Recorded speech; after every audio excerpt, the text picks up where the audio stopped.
तो आज हम देखेंगे इंडिकेशंस ऑफ अल्ट्रासाउंड।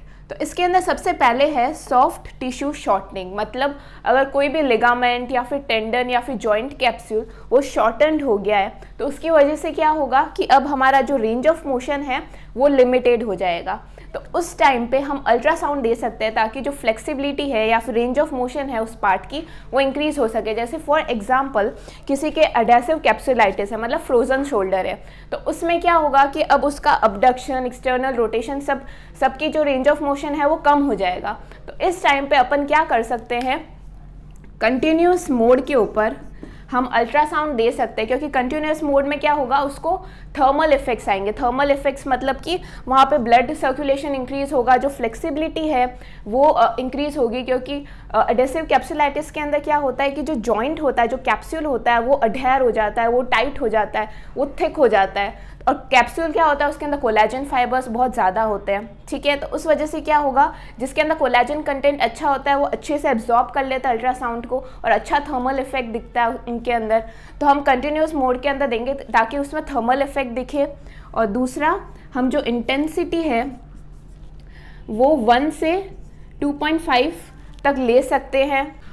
और दूसरा जो फ्रीक्वेंसी है वो हम लेंगे 1 मेगाहर्ट्ज़। 1 मेगाहर्ट्ज़ इसलिए क्योंकि मैंने आप लोगों को पहले भी बता रखा है कि जो 1 मेगाहर्ट्ज़ है वो ज़्यादा डीप तक पेनिट्रेट करती है एज़ कम्पेयर टू 3 मेगाहर्ट्ज़।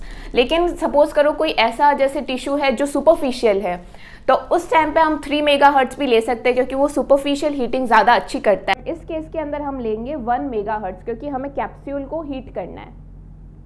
अब अगर हम इलेक्ट्रोथेरेपी देंगे, मतलब अगर सिर्फ हम अल्ट्रासाउंड उस एरिया के अंदर देंगे, तो कुछ टेम्परेरी पीरियड के लिए उधर फ्लेक्सिबिलिटी जो है वो इंक्रीज होगी, जैसा कि मैं आपको अपनी पहले वीडियो के अंदर भी बता चुकी हूँ। लेकिन अगर हमें परमानेंट रिजल्ट चाहिए तो हम अल्ट्रासाउंड के बाद और क्या कर सकते हैं, हम स्ट्रेचिंग दे सकते हैं, हम मोबिलाइजेशन दे सकते हैं, तो हमें जो है परमानेंट रिजल्ट भी मिल सकते हैं। तो हम स्टैटिक स्ट्रेचिंग जो है 5 से 10 मिनट्स के लिए दे सकते हैं। अब जो नेक्स्ट हमारा इंडिकेशन है वो है स्कार टिश्यू मोबिलाइजेशन। अब जैसे सपोज करो मेरे एल्बो के अराउंड यहाँ पे कोई स्कार हो गया था, तो अब उसकी वजह से क्या होगा कि मेरे एल्बो के जो मूवमेंट है वो रेस्ट्रिक्टेड हो जाएंगे। तो इसको ट्रीट करने के लिए हम अल्ट्रासाउंड दे सकते हैं। अल्ट्रासाउंड क्या करेगा, जब भी हम अल्ट्रासाउंड यहाँ पे लगाएंगे कंटिन्यूस मोड के अंदर, क्योंकि कंटिन्यूस मोड क्या करेगा, थर्मल इफेक्ट देगा वहाँ पे। तो उसकी वजह से क्या होगा, यहाँ का ब्लड सर्कुलेशन इंक्रीज होगा, यहाँ की जो स्कार टिश्यू फॉर्म हो गया है वो ब्रेक डाउन होगा। अल्ट्रासाउंड क्या करता है, स्कार टिश्यू को ब्रेक करने में मदद करता है। और इसके अलावा जब पहले हमने अल्ट्रासाउंड दे दिया, उसके बाद में हम क्या कर सकते हैं, हम मसाज दे सकते हैं उस स्कार टिश्यू के ऊपर, हम स्ट्रेचिंग भी दे सकते हैं ताकि और अच्छे हमें रिजल्ट मिले। अब जो हमारा नेक्स्ट इंडिकेशन है वो है soft tissue injuries. Soft tissue injuries मतलब कि जैसे स्प्रेन हो गया, लिगामेंट इंजरी या फिर स्ट्रेन हो गया, मसल इंजरी, तो उस टाइम पे भी हम अल्ट्रासाउंड यूज़ में ले सकते हैं। बट इस टाइम पे हमें क्या करना है, पल्स मोड के ऊपर अल्ट्रासाउंड की मशीन यूज़ में लेनी है, क्योंकि हमें थर्मल इफेक्ट नहीं चाहिए। क्योंकि अगर हम थर्मल इफेक्ट देंगे, कंटिन्यूस मोड पे यूज़ में लेंगे तो और कंडीशन वर्स हो सकती है। तो इस वजह से हमें पल्स मोड पे लेना है। 20% ड्यूटी साइकिल, मतलब कि 20% अल्ट्रासाउंड की मशीन जो है वो 20% टाइम पे तो वो प्रोड्यूस होगी अल्ट्रासाउंड, और बाकी का जो 80% है उस टाइम पे वो ऑफ रहेगी। अब जो नेक्स्ट है, फ्रीक्वेंसी हमें लेनी है 1 मेगाहर्ट्ज़। मतलब अब 1 मेगाहर्ट्ज़ लेंगे, इसका मतलब वो अच्छा खासा डीप डेप्थ तक पेनिट्रेट करेगी। और टाइम लेना है हमें 5 से 10 मिनट्स। स्टार्टिंग में हम 5 मिनट ले सकते हैं, फिर टाइम के साथ ग्रेजुअली हम प्रोग्रेस कर सकते हैं 10 मिनट्स के लिए। तो अब क्या करता है, बेसिकली हम जब पल्स मोड के ऊपर अल्ट्रासाउंड की मशीन लेते हैं तो इसका मतलब क्या होगा कि वो मैकेनिकल इफेक्ट्स से ट्रीट करेगा। तो मैकेनिकल इफेक्ट्स के अंदर मैंने आप लोगों को बताया था कि एकॉस्टिक स्ट्रीमिंग आता है। तो एकॉस्टिक स्ट्रीमिंग क्या कर रहा था कि जो हमारे मास सेल हो गए तो उससे क्या कर रहा था, डीग्रेनुलेशन कर रहा था ताकि और भी अच्छा हिस्टामिन वगैरह रिलीज हो। प्लेटलेट से सेरोटोनिन रिलीज करा रहा था, मैक्रोफेजेस से क्या कर रहा था, ग्रोथ फैक्टर्स रिलीज करा रहा था। और तो इन सब की वजह से हिस्टामिन, प्रोस्टाग्लैंडिन, इन सब की वजह से क्या होता है, इन्फ्लामेटरी जो फेज़ है वो और अच्छे से आएगी, और ज़्यादा फास्ट आएगी, और ज़्यादा एफिशिएंटली आएगी अगर हम अल्ट्रासाउंड की मशीन यूज़ में लेंगे। तो बहुत जल्दी इन्फ्लामेटरी जो फेज़ है वो और ज़्यादा फास्ट आएगी, और उसके बाद में वो जो वुंड है वो अपना सेकेंड स्टेज के अंदर प्रोग्रेस कर जाएगा, जो कि है प्रोलिफरेटिव फेज़। तो इस वजह से क्या होगा, जो वुंड का रिपेयर का जो प्रोसेस है वो एक्सेलरेट हो जाता है जब भी हम अल्ट्रासाउंड की मशीन यूज़ में लेते हैं। अब कुछ कंडीशंस ऐसी होती है जिसमें हमें इन्फ्लामेटरी जो प्रोसेस है वो नहीं चाहिए होता है, क्योंकि वो इन्फ्लामेशन और ज़्यादा उस चीज़ को डैमेज कर रहा है, जैसे कि टेंडनाइटिस हो गया जिसमें टेंडन का इन्फ्लामेशन हो जाता है, या फिर बर्साइटिस हो गया। तो अब इन चीज़ों को कैसे हम ट्रीट कर सकते हैं? इस टाइम पे अब हमें क्या चाहिए, एंटी इन्फ्लामेटरी इफेक्ट चाहिए, ताकि जो इन्फ्लामेशन जो वहाँ पे हो रहा है उसको रिजॉल्व कर सके। तो इस टाइम पे हम क्या कर सकते हैं कि जो अल्ट्रासाउंड के लिए जो जेल आती है तो उसके अंदर हम कुछ ड्रग्स उसके अंदर ऐड कर सकते हैं। मेनली कौन सा, कीटोप्रोफिन। तो कीटोप्रोफिन जो होती है वो एंटी इन्फ्लामेटरी ड्रग होती है, तो वो हम उस जेल के अंदर ऐड कर सकते हैं जो हम कपलेंट यूज़ में लेते हैं अल्ट्रासाउंड के अंदर। तो उस जेल के अंदर ऐड करके और फिर हम अल्ट्रासाउंड की मशीन उसके ऊपर यूज़ में ले सकते हैं। तो उससे क्या होगा कि वो जो ड्रग्स है वो अंदर तक डीप तक पेनिट्रेट हो जाएगी स्किन के, और फिर वो एंटी इन्फ्लामेटरी इफेक्ट अपना दिखाएगी। बट अब इस प्रोसेस को हम बोलेंगे फोनोफोरेसिस। तो इसके अंदर क्या होता है, हमें इसके अंदर भी पल्स मोड के ऊपर अल्ट्रासाउंड लेना होता है, क्योंकि पल्स मोड के ऊपर ज़्यादा अच्छा डेप्थ तक पेनिट्रेशन होता है ड्रग्स का, और इससे हमें एंटी इन्फ्लामेटरी इफेक्ट्स देखने को मिल सकते हैं। तो ये इन कंडीशंस के लिए हम यूज़ में ले सकते हैं, जैसे कि टेंडनाइटिस हो गया, या बर्साइटिस हो गया, या फिर साइनोवाइटिस हो गया। अब जो नेक्स्ट है हमारा वो है पेन रिलीफ। तो अल्ट्रासाउंड जो होता है वो पेन रिलीफ में भी हेल्प करता है। तो अब जैसे सपोज करो कि किसी को पेन हो रहा है और वो अक्यूट कंडीशन की वजह से हो रहा है, तो उस टाइम पे हम क्या करेंगे, पल्स मोड यूज़ में लेंगे, क्योंकि अक्यूट कंडीशंस के अंदर कभी भी हमें थर्मल इफेक्ट नहीं देना होता है। इसका मतलब हमें कंटिन्यूस मोड यूज़ में नहीं लेना होता है, क्योंकि थर्मल इफेक्ट और ज़्यादा कंडीशन को वर्स कर सकता है। तो अब अगर पेन जो हो रहा है वो अक्यूट कंडीशन की वजह से हो रहा है, तो उस टाइम पे हम क्या करेंगे, पल्स मोड यूज़ में लेंगे। और पल्स मोड यूज़ में ले रहे हैं, इसका मतलब जो इफेक्ट आएगा वो मैकेनिकल इफेक्ट्स की वजह से होगा। तो इस टाइम पे क्या होता है कि जो एकॉस्टिक स्ट्रीमिंग होता है वो क्या करती है, जो भी वहाँ पे अक्यूमुलेट हो गए आयन्स या फिर मॉलिक्यूल्स जो कि हमारी नर्व एंडिंग को इरिटेट कर रहे हैं, उस वजह से हमें पेन की फीलिंग आ रही है, तो उसको क्या करेगा, वो वॉश आउट कर देगा, उन सारे आयन्स मॉलिक्यूल्स को वहाँ से वो वॉश आउट कर देगा। तो उस वजह से क्या होगा, हमारी पेन की जो फीलिंग होगी वो कम हो जाएगी। दूसरा ये क्या करता है कि हमारा जो नर्व होती है उसके ऊपर कुछ पंप प्रेजेंट होते हैं, सोडियम पोटेशियम एटीपेस पंप। तो ये क्या करते हैं कि जैसे सोडियम आयन अंदर आता है तो इसकी वजह से डीपोलराइजेशन होता है, और जो पेन का सेंसेशन है वो नर्व हमारे ब्रेन तक लेके चली जाती है। तो जब भी हम अल्ट्रासाउंड देंगे पल्स मोड के ऊपर, तो उसमें क्या होगा कि ये जो पंप है इसकी एक्टिविटी वो कम कर देगा। तो उस वजह से क्या होगा कि सोडियम अंदर जा ही नहीं पाएगा, उसको डीपोलराइजेशन कर ही नहीं पाएगा। तो उस वजह से जो पेन की जो सेंसेशन है ऑटोमेटिकली हमें कम फील होगी। तो इस वजह तो ये हेल्प करता है, अल्ट्रासाउंड ऐसे हेल्प करता है। अब अगर जो हमें पेन हो रहा है वो क्रॉनिक कंडीशन की वजह से है, जैसे कि पेनफुल आर्क सिंड्रोम हो गया, तो उसके अंदर अब ये कैसे पेन रिलीव के अंदर मदद करता है। अगर इस टाइम पे अब हमें क्या करना है, कंटिन्यूस मोड के अंदर देना है। कंटिन्यूस मोड मतलब वहाँ पे हमें थर्मल इफेक्ट देखने को मिलेंगे। तो थर्मल इफेक्ट में क्या क्या मैंने आप लोगों को बताया था कि वहाँ का ब्लड सर्कुलेशन होता है वो इंक्रीज होता है। तो ब्लड सर्कुलेशन इंक्रीज होने की वजह से क्या होगा, वहाँ पे अगर कोई भी नॉक्शियस ऐसे केमिकल्स थे जो कि नर्व की एंडिंग को इरिटेट कर रहे थे और उस वजह से वो इन्फॉर्मेशन हमारे ब्रेन तक लेके जा रही थी पेन का, तो वो क्या करेगा, ब्लड सर्कुलेशन इंक्रीज होगा तो वो सारा की सारा जो नॉक्शियस केमिकल है उसको वहाँ से लेके चला जाएगा। तो उस वजह से क्या होगा कि अब नर्व इरिटेट नहीं होगी, तो उस वजह से पेन का सेंसेशन कम हो जाएगा। और दूसरा ये क्या करता है, पेन गेट मैकेनिज्म की वजह से भी पेन को कम करता है। अब हम एक एग्जांपल लेते हैं, जैसे सपोज करो कोई पेशेंट आया, उसको टेनिस एल्बो है, मतलब उसके लेटरल एपिकॉन्डाइल के इधर एक टेंडरनेस फील हो रही है उसको, और उसके जो एक्सटेंसर मसल्स है वो स्टिफ हो गई है, उसकी वजह से जो रिस्ट का जो रेंज ऑफ मोशन है उसका कम हो गया है। तो अब हम क्या कर सकते हैं कि इस स्टिफनेस को, मसल्स की जो स्टिफ हो गई है उसको कम करने के लिए हम कंटिन्यूस मोड के ऊपर अल्ट्रासाउंड दे सकते हैं, ताकि वहाँ पे थर्मल इफेक्ट आए और वहाँ की जो स्टिफनेस है जो वो उसकी फ्लेक्सिबिलिटी जो है वो इंक्रीज हो। बट अब जो यहाँ पे जो टेंडरनेस फील हो रहा है वहाँ पे हम अल्ट्रासाउंड नहीं दे सकते हैं। वहाँ पे अपन को क्या करना पड़ेगा, जो अल्ट्रासाउंड का जो जेल होता है उसके अंदर हम क्या कर सकते हैं, कीटोप्रोफिन मिक्स कर सकते हैं, ड्रग मिक्स कर सकते हैं, ताकि वो क्या करेगा, एंटी इन्फ्लामेटरी इफेक्ट शो करेगा और यहाँ पे जो टेंडरनेस है वो कम हो जाएगी एंटी इन्फ्लामेटरी इफेक्ट की वजह से। तो हम टेंडरनेस पे तो फोनोफोरोसिस का मेथड यूज़ में ले सकते हैं, और जो स्टिफनेस हो गई है हमारी मसल्स के अंदर वहाँ पे हम थर्मल इफेक्ट देके वहाँ की जो फ्लेक्सिबिलिटी है उस मसल्स की वो इंक्रीज कर सकते हैं। अब जो नेक्स्ट हमारा इंडिकेशन है वो है फ्रैक्चर हीलिंग। तो फ्रैक्चर हीलिंग में हमेशा एक चीज़ याद रखना कि हम जो भी नॉर्मल जो हमारी अल्ट्रासाउंड की मशीन है जो हम क्लिनिक्स के अंदर यूज़ में लेते हैं वो फ्रैक्चर हीलिंग को ट्रीट करने के लिए हम कभी भी यूज़ में नहीं लेते क्योंकि उसका रिजल्ट इतना अच्छा नहीं आता है।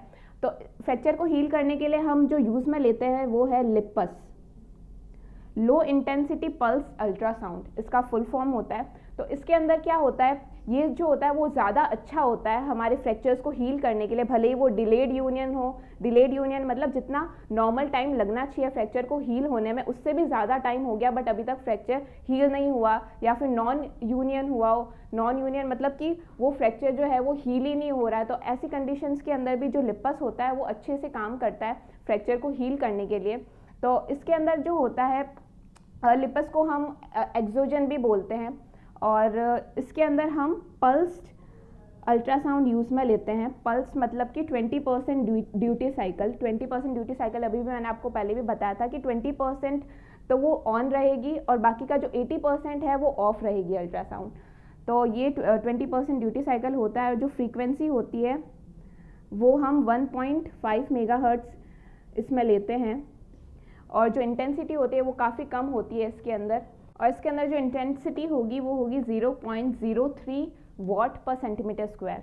और ये जो लिपस होता है वो हमारी जो नॉर्मल अल्ट्रासाउंड की मशीन होती है उससे ऐसे भी डिफरेंट होता है, क्योंकि इसके अंदर क्या होता है कि वो जो हेड होता है उसको हम स्टेशनरी रखते हैं, उसको हम मूव नहीं करते हैं अपनी जगह से, वो स्टेशनरी रहता है। और 20 मिनट्स का टाइम पीरियड तक हम इसको देते हैं। तो उससे क्या होता है कि जो वो हीलिंग है, बोन हीलिंग है, वो स्टिमुलेट होती है। अब जो हमारा नेक्स्ट इंडिकेशन है वो है वुंड हीलिंग।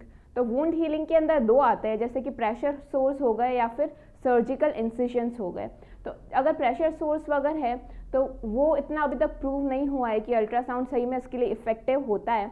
बट अगर हमें प्रेशर सोर्स को हील करना है तो अगर हम पल्स मोड के ऊपर लें, पल्स मोड क्योंकि हमें थर्मल इफेक्ट नहीं चाहिए होता है इसके अंदर, तो हम पल्स मोड यूज़ में लेते हैं 20% ड्यूटी साइकिल, और जो फ्रीक्वेंसी होता है वो हम 3 मेगाहर्ट्ज़ यूज़ में लेते हैं। तो उससे कुछ हद तक प्रेशर सोर को हील किया जा सकता है, बट वो इतना ज़्यादा इफेक्टिव नहीं होता, इतना ज़्यादा फ्रीक्वेंटली यूज़ में नहीं लेते अल्ट्रासाउंड प्रेशर सोर्स के लिए। और एक सर्जिकल वुंड्स भी होते हैं तो उसके लिए भी हम अल्ट्रासाउंड यूज़ में ले सकते हैं। तो उसमें भी हमें पल्स मोड के ऊपर लेना है और 1 मेगाहर्ट्ज़ फ्रीक्वेंसी पे। और अल्ट्रासाउंड इसके अंदर करता क्या है, मैंने आप लोगों को ऑलरेडी मैकेनिकल इफेक्ट्स में बताया था कि जो मैक्रोफेजेस होता है उसकी परमिएबिलिटी इंक्रीज करता है, उस वजह से ग्रोथ फैक्टर्स वगैरह रिलीज होते हैं। और वो मैक्रोफेजेस जो होते हैं वहाँ के कोई भी डेब्रिस वगैरह होती है तो उसको भी है ना वहाँ से क्लीन कर देते हैं। और दूसरा फिब्रोब्लास्ट और ये सारे जो सेल्स हैं वो भी वहाँ पर इन्वेड होते हैं। तो उस वजह से इन सब की वजह से क्या होता है कि जो वुंड होता है वो रिपेयर के प्रोसेस की तरफ वो प्रोसेस करता है। और दूसरा अपन जो पेन होता है वो भी वो कम कर देता है अल्ट्रासाउंड। तो इस वजह से इन सब चीज़ों की वजह से वहाँ का जो वुंड है उसका जो प्रोसेस है वो रिपेयर की तरफ जाता है। तो अब हम स्टार्ट करते हैं कि अल्ट्रासाउंड को हम कैसे हम यूज़ में लेते हैं। तो उससे पहले आपको कपलिंग एजेंट के बारे में पता होना बहुत ज़रूरी है। तो जब भी हम अल्ट्रासाउंड को यूज़ में ले रहे होते हैं हमारे स्किन के ऊपर, तो अल्ट्रासाउंड के हेड और स्किन के बीच में कभी भी एयर नहीं आनी चाहिए, क्योंकि अगर अल्ट्रासाउंड की वेव्स एयर के मॉलिक्यूल को स्ट्राइक करा उसने तो वापस से वो रिफ्लेक्ट बैक हो जाएगी और अल्ट्रासाउंड के हेड के अंदर ही वापस से वो आ जाएगी। तो उसकी वजह से क्या होगा कि वो क्रिस्टल को भी डैमेज कर सकती है। तो इस वजह से हमें कभी भी एयर को बीच में नहीं लेके आना है अगर हमें इफेक्टिव आउटपुट चाहिए। तो इसी वजह से हम क्या करते हैं, एक कपलिंग एजेंट यूज़ में लेते हैं। तो उसका जो एकॉस्टिक इम्पिडेंस होता है वो हमारे ट्रांसड्यूसर हेड और हमारे स्किन के मिलता जुलता होता है। तो उस वजह से जो अल्ट्रासाउंड की रेज जो होती है वो मिनिमम रिफ्लेक्शन या फिर कह सकते हैं कि मिनिमम अटीन्यूएशन से उनका अटीन्यूएशन बहुत कम होता है और वो हमारे स्किन के अंदर ट्रांसफ़र हो जाती है। तो इस वजह से हम ऐसे कपलिंग एजेंट्स यूज़ में लेते हैं। अब जो वाटर होता है उसका वो बहुत अच्छा होता है, उसका जो एकॉस्टिक इम्पिडेंस होता है वो हमारे स्किन, हमारे जो सॉफ्ट टिश्यूज़ होता है उससे मिलता जुलता होता है। बट स्टिल हम वाटर इसलिए नहीं लेते हैं क्योंकि उसकी जो विस्कोसिटी होती है वो कम होती है। तो अगर हम वाटर यहाँ पे रखेंगे तो वो वहाँ पे रहेगा नहीं, वो फिसल जाएगा, वो वहाँ पर एक जगह पर रहेगा नहीं। तो इस वजह से हमने क्या किया, वाटर को कन्वर्ट कर दिया जेल फॉर्म के अंदर। तो जेल क्या होता है, वो एक सेमी सॉलिड होता है। तो वो क्या करता है, अगर हम यहाँ पे लगाएंगे तो वो अपनी जगह पर रहेगी, उसकी जो विस्कोसिटी होती है वो ज़्यादा होती है वाटर से। तो इस वजह से हम जो जेल जो होता है कॉमनली हम यूज़ में लेते हैं अल्ट्रासाउंड को स्किन के ऊपर ट्रीट करने से पहले, वहाँ पे हम जेल रखते हैं और उसके ऊपर हम जो अल्ट्रासाउंड का जो हेड है वो मूव करते हैं ताकि वो और ज़्यादा स्मूथली भी उसके ऊपर मूव होता है फिर। और जो वाटर है वो हम नॉर्मली हम एक वाटर बाथ मेथड आएगा वो मैं आपको बताऊंगी, तो उसके अंदर हम वाटर को कपलेंट की तरह यूज़ में लेते हैं और वो नॉर्मली हमारे जो डिस्टल एक्सट्रीमिटीज़ होती है उसी को ट्रीट करने के लिए नॉर्मली यूज़ में आता है। अब कुछ प्रॉपर्टीज़ होती है कपलिंग एजेंट की। तो जैसे फर्स्ट एकॉस्टिक इम्पीडेंस जो होता है, जो कपलिंग एजेंट का एकॉस्टिक इम्पीडेंस है वो सिमिलर होना चाहिए हमारे सॉफ्ट टिश्यूज़ के, ताकि कम से कम अटेन्यूएशन हो और इफेक्टिव ट्रांसमिशन हो अल्ट्रासोनिक वेव्स का। अब नेक्स्ट है हमारा हाई ट्रांसमिशन। कपलिंग एजेंट ऐसा होना चाहिए कि वो ज़्यादा से ज़्यादा अल्ट्रासोनिक की जो वेव्स है उसको ट्रांसमिट करे। नेक्स्ट है हमारा केमिकली इनएक्टिव होना चाहिए। ऐसा नहीं होना चाहिए कि हम वो जेल वहाँ पे लगा रहे हैं उसकी स्किन के ऊपर और उसकी वजह से अब पेशेंट की स्किन जो है वो इरिटेट होने लग गई, तो ऐसा कुछ नहीं होना चाहिए। वो केमिकली इनएक्टिव होना चाहिए। हाइपो एलर्जिक होना चाहिए। ऐसा नहीं होना चाहिए कि पेशेंट को फिर एलर्जी हो गई उसको लगाने के बाद में, उस एरिया पे रैशेस वगैरह हो गए। और नेक्स्ट स्टेराइल होना चाहिए और लो ससेप्टिबिलिटी टू बबल फॉर्मेशन, मतलब कि उस जो कपलिंग एजेंट जो हम यूज़ में ले रहे हैं, जो जेल यूज़ में ले रहे हैं, उसके अंदर बबल फॉर्मेशन नहीं होना चाहिए, क्योंकि अगेन फिर वो अल्ट्रासोनिक की जो वेव्स उसके ऊपर स्ट्राइक करेगी तो वो रिफ्लेक्ट हो जाएगी, तो उस वजह से बबल फॉर्मेशन कम से कम होना चाहिए या नहीं होना चाहिए। और नेक्स्ट है कि वो इनएक्सपेंसिव भी होना चाहिए, इतना कॉस्टली नहीं होना चाहिए और ट्रांसपेरेंट होना चाहिए। तो अब ये सब बातें तो हो गई वाटर बेस्ड जेल्स की। अब इसके अलावा हम ऑयल्स भी यूज़ में लेते हैं एज ए कपलिंग एजेंट, जैसे मिनरल ऑयल हो गया या फिर वेजिटेबल ऑयल हो गया। बट उसका डिसएडवांटेज क्या है ना कि वो एक तो इतना अच्छा, इतना ज़्यादा इफेक्टिव नहीं होता जितना वाटर बेस्ड जेल्स होते हैं या फिर जेल पैड्स होते हैं अल्ट्रासोनिक की वेव्स की ट्रांसमिशन के लिए, वो इफेक्टिव भी नहीं होता ऑयल वगैरह। और दूसरा कि वो वार्म भी हो जाते हैं, वो हीटअप हो जाते हैं, इस वजह से पेशेंट को फील हो सकता है कि वो जो एरिया हो गया है वो वार्म हो गया है, तो वो ऑयल जो होता है वो वार्म भी हो जाते हैं। अब अगर हम कभी भी अल्ट्रासाउंड की मशीन यूज़ में ले रहे हैं तो एक बार हमें अल्ट्रासाउंड की मशीन को चेक कर लेना चाहिए, उसे टेस्ट कर लेना चाहिए। तो उसके बहुत सारे मेथड्स होते हैं। जैसे फर्स्ट है कि हमने अल्ट्रासाउंड का जो हेड होता है उसके ऊपर हमने वाटर कुछ है ना पोर कर दिया और फिर बाद में हमने उसको ऑन किया, तो फिर हम देखेंगे कि जो वाटर होगा वो हिल रहा है, वो रिपल्स हो रहा है, उसके ऊपर हमें रिपल्स दिखाई देंगे। दूसरा मेथड है कि जैसे ये हमारा वाटर का सरफेस, एक कंटेनर हम ले सकते हैं, उसके अंदर वाटर फिल कर सकते हैं। तो अब जैसे ये वाटर का सरफेस है तो अपन क्या करेंगे, अल्ट्रासाउंड का जो हेड है उसके अंदर डालेंगे और फिर उसका हेड ऊपर कर देंगे, तो उसकी और फिर हम क्या करेंगे, अल्ट्रासाउंड को ऑन कर सकते हैं। तो उसकी वजह से क्या होगा कि जो वाटर का जो सरफेस है उसके ऊपर हमें रिपल्स दिखाई देंगे। और जो तीसरा जो मेथड है वो है, उसके अंदर क्या कर सकते हैं कि कंटेनर लेके उसके अंदर वाटर फिल कर सकते हैं, फिर अल्ट्रासाउंड का हेड हम उसके अंदर डाल सकते हैं और फिर क्या होगा कि जब भी और फिर हम उस मशीन को ऑन कर देंगे, तो उसकी वजह से क्या होगा कि जो उसकी वेव्स होगी वो स्ट्राइक करेगी। यहाँ पे हम मिरर रख सकते हैं 45 डिग्री पे, तो वो क्या करेगा, जैसे ही उसकी वेव्स मिरर पे स्ट्राइक करेगी तो वो ऊपर की तरफ रिफ्लेक्ट हो जाएगी, तो उसकी वजह से क्या होगा, हमें सरफेस के ऊपर रिपल्स दिखाई देंगे। तो इन सब वेज होता है, अलग अलग ये सारे वेज है, तो हम हमेशा चेक कर सकते हैं हम यूज़ लेने से पहले मशीन को। तो अब हम देखते हैं कि क्या क्या डिफरेंट मेथड्स है जिससे हम अल्ट्रासाउंड यूज़ में ले सकते हैं। तो फर्स्ट है डायरेक्ट कॉन्टैक्ट मेथड। तो इसके अंदर क्या करते हैं कि नॉर्मली जो अल्ट्रासाउंड का जो हेड है उसको हम स्किन के डायरेक्ट कांटेक्ट में रखते हैं और फिर उसे ट्रीट करते हैं। तो हमें क्या करना है, सबसे पहले कि स्किन के ऊपर हमें जेल लगा देनी है और फिर हम अल्ट्रासाउंड के हेड को उसके ऊपर मूव करते हैं और हमें इतना प्रेशर तो एटलीस्ट लगाना है कि बीच में एयर स्पेस ना आए, क्योंकि वही फिर एयर के मॉलिक्यूल्स को वो स्ट्राइक करेगा तो वो रिफ्लेक्ट होकर फिर वो क्रिस्टल को डैमेज कर सकते हैं। तो इस वजह से हमें एक सफिशिएंट प्रेशर लगाना है कि बीच में एयर स्पेस ना आए।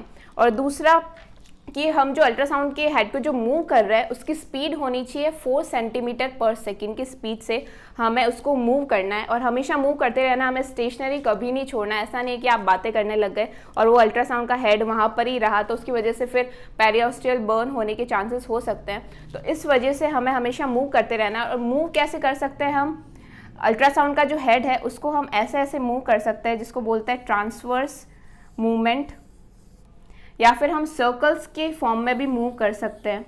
अल्ट्रासाउंड का जो हेड है उसको हम सर्कल्स की फॉर्म में मूव कर सकते हैं, ओवरलैपिंग सर्कल्स, या फिर हम फिगर ऑफ 8 की फॉर्म में भी इसको मूव कर सकते हैं। तो डिपेंड करता है कि एरिया कौन सा है। अगर बड़ा एरिया है तो हम फिगर ऑफ 8 की फॉर्म में भी मूव कर सकते हैं, बट अगर छोटा एरिया होता है तो हम उसको सिर्फ ट्रांसवर्स मेथड से भी हम मूव कर सकते हैं अल्ट्रासाउंड के हेड को। अब जो नेक्स्ट हमारा जो मेथड है वो है वाटर बाथ मेथड। तो इसके अंदर क्या होता है कि अब ये इतना कॉमन मेथड नहीं है, जितना हमारा डायरेक्ट कांटेक्ट वाला मेथड था वो बहुत कॉमन था, बट ये जो वाटर बाथ मेथड है वो इतना कॉमन नहीं है। ये नॉर्मली हम उसके लिए ज़्यादा प्रेफर करते हैं, जैसे अगर कोई सर्फेस इरेग्युलर है, जैसे हमारे एंकल को ले लेते हैं, वहाँ पे मीडियल और लेटरल मैल्यूलस आ जाता है, तो उस वजह से हम डायरेक्ट कॉन्टेक्ट जो मेथड होता है वो वहाँ पे यूज़ में नहीं ले सकते। तो इस टाइम पे हम क्या करते हैं, वाटर बाथ मेथड यूज़ में लेते हैं। या फिर कोई ऐसी जगह है जहाँ पे टेंडरनेस प्रेजेंट है, टेंडरनेस मतलब हम टच करने से वहाँ पे पेन होता है, तो अब डायरेक्ट कॉन्टैक्ट मेथड यूज़ में लेंगे तो फिर वो टेंडरनेस इंक्रीज होगी, तो उस वजह से हम वाटर बाथ मेथड उधर भी यूज़ में लेते हैं। तो इसके अंदर क्या करते हैं, जैसे एक कंटेनर लेते हैं, उसके अंदर वाटर फिल कर देते हैं और फिर अल्ट्रासाउंड का हेड उसके अंदर इमर्स करते हैं, और ये वाला जो मेथड है हम सिर्फ डिस्टल एक्सट्रीमिटीज़ को ही यूज़ में लेते हैं। इसके अंदर हम जैसे हमारा हैंड हो गया या फोर आर्म हो गया या एंकल या फुट हो गया, सिर्फ हम इन्हीं को ही यूज़ में ले सकते हैं, सिर्फ डिस्टल एक्सट्रीमिटीज़ को ही ट्रीट कर सकते हैं। तो अब हमने क्या किया, हमारी एक्सट्रीमिटी को इमर्स कर दिया वाटर के अंदर। अब हमेशा याद रखना कि जो भी हम वाटर लेंगे वो डी गैस्ड वाटर होगा। डी गैस करते कैसे है, इसको पहले बॉईल करना है वाटर को और फिर उसको वापस से कूल डाउन करना है, तो वो डी गैस वाटर हो जाएगा। हम नॉर्मल टैप वाटर जो होता है वो डायरेक्टली टैप वाटर लेके इसको ट्रीटमेंट नहीं दे सकते हैं, क्योंकि टैप वाटर से क्या होगा कि जब भी अल्ट्रासाउंड की वेव्स यहाँ से निकलेगी तो उसकी वजह से क्या होगा, बीच में बबल्स फॉर्मेशन हो जाएगा, और आपको पता ही है फिर वो वापस से बबल को स्ट्राइक करेगी तो वो रिफ्लेक्ट हो जाएगी, तो इस वजह से आउटपुट इतना अच्छा मिलेगा नहीं। तो इस वजह से डी गैस वाटर होना बहुत ज़्यादा ज़रूरी है ताकि यहाँ पे बीच में बबल फॉर्मेशन ना हो। तो इस वजह से हमें डी गैस वाटर ही हमेशा लेना चाहिए इसके अंदर। अब इस मेथड के अंदर कुछ बातें हैं जो आपको हमेशा ध्यान रखनी चाहिए, जैसे कि फर्स्ट है कि अल्ट्रासाउंड का जो हेड है हमेशा स्किन के 1 से 2 सेंटीमीटर की डिस्टेंस पे हमें मूव करना है।